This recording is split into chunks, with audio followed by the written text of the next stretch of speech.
sahabat darling, Assalamualaikum warahmatullahi wabarakatuh. Tetap semangat, salam olahraga.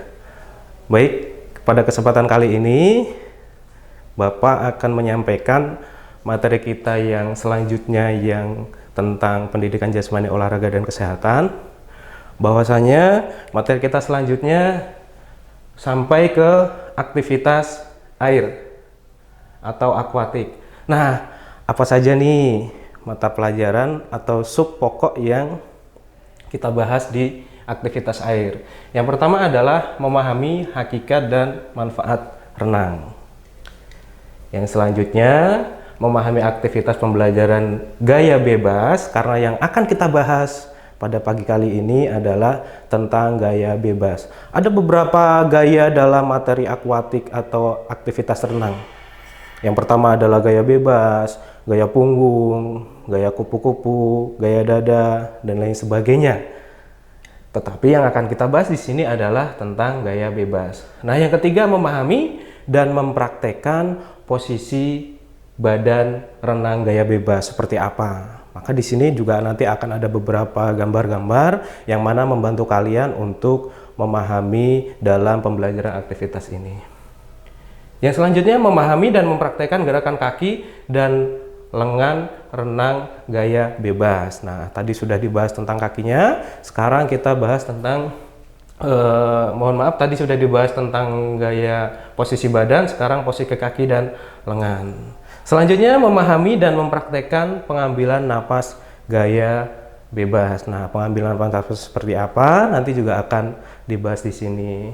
Yang terakhir memahami dan mempraktekkan koordinasi gerakan renang gaya bebas. Nah, gitu ya teman-teman ya.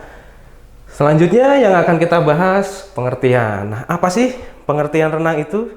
Nah, pengertian renang didefinisikan adalah gerakan berpindah tempat secara teratur di air dan menggunakan kaki dan tangan. Ya, jadi gerakan berpindah tempat secara teratur di air dengan cepat menggunakan kaki dan tangan.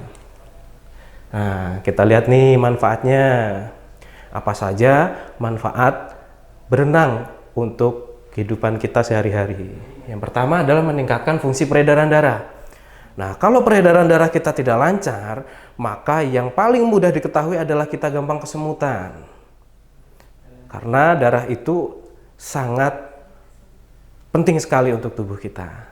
Kekurangan darah yang mengakibatkan kepala kita pusing. Ya. Kelebihan darah juga bermasalah lagi. Jadi harus standar atau sesuai. Yang kedua, meningkatkan fungsi pernapasan. Kenapa? Karena di dalam air itu kita juga belajar pernapasan juga. Sejauh mana napas kita bisa bertahan di dalam air. Yang ketiga, memperkuat otot. Sudah jelas, karena ketika kita masuk ke dalam kolam atau masuk ke dalam air, itu pasti semua organ tubuh kita ikut bergerak.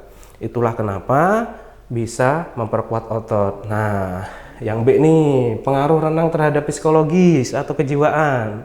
Pengaruhnya apa saja? Yang pertama, secara psikologis berenang dapat meningkatkan keberanian dan rasa percaya diri. Sudah pasti, kalau kita berenang, rasa percaya dirinya pasti tinggi. Kenapa seperti itu? Karena ada beberapa masalah teman-teman yang tidak berani nyemplung di dalam kolam karena dengan alasan tidak bisa berenang. Nah, kalau kita lawan dengan rasa keyakinan, kalau kita yakin bahwa kita nanti akan bisa, nanti kelama-lamaan akan bisa. Gitu ya teman-teman ya. Selanjutnya, ini yang nanti akan kita bahas. Aktivitas pembelajaran renang gaya bebas. Cabang olahraga renang mempunyai gaya-gaya tertentu, diantaranya gaya bebas. Gaya ini menyerupai gaya renang seekor hewan. Oleh sebab itu, gaya ini disebut dengan gaya crawl. Gitu ya teman-teman ya. Jadi pada hari ini kita akan membahas materi renang gaya bebas. Nah, apa saja sih? Yang pertama, aktivitas pembelajaran posisi badan renang gaya bebas. Satu, berdiri dengan kedua lengan di samping badan. Nah, jadi berdiri, kedua lengan di samping badan nih. Yang kedua, ambil napas dalam-dalam, kemudian bungkukan badan, ke depan. Yang ketiga, masukkan muka ke air sampai kedua telinga tertutup. Yang keempat, kedua tangan turun pada paha dan betis. Yang selanjutnya, melakukan sikap terapung dengan posisi kedua lengan dan tungkai menggantung.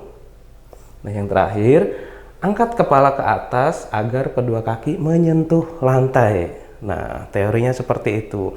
Prakteknya kayak gimana? Prakteknya nanti akan kita sampaikan ketika pas kita praktek di kolam atau di lapangan. Mudah-mudahan pandemi ini segera berakhir, kita bisa melakukan tatap muka, serta kita bisa melakukan eksplorasi apa yang ada di dalam tubuh kita.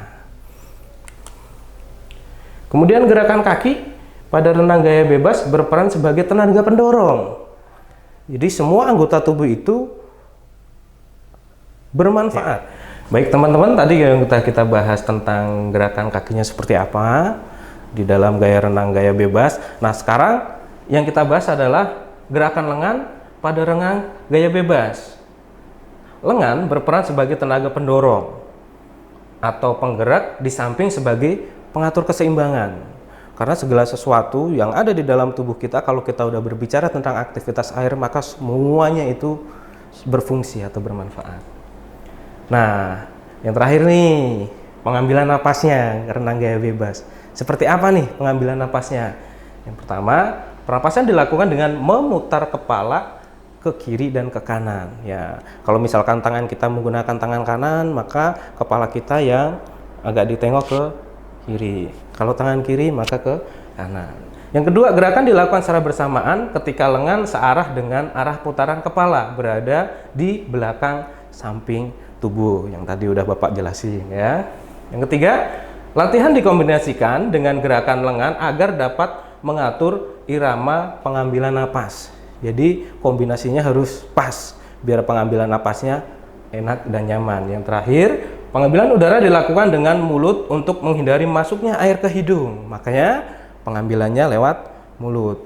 Nah, ini adalah bisa dilihat gambarnya juga bagaimana caranya pengambilan renang. Ya. Cukup sekian mungkin dari Bapak untuk materi pembelajaran akuatik atau renang gaya bebas. Kita ketemu lagi di sesi yang akan datang, pastinya melanjutkan di gaya kupu-kupu, gaya punggung, dan lain sebagainya. Saya akhiri, tetap semangat, salam olahraga, assalamualaikum warahmatullahi wabarakatuh.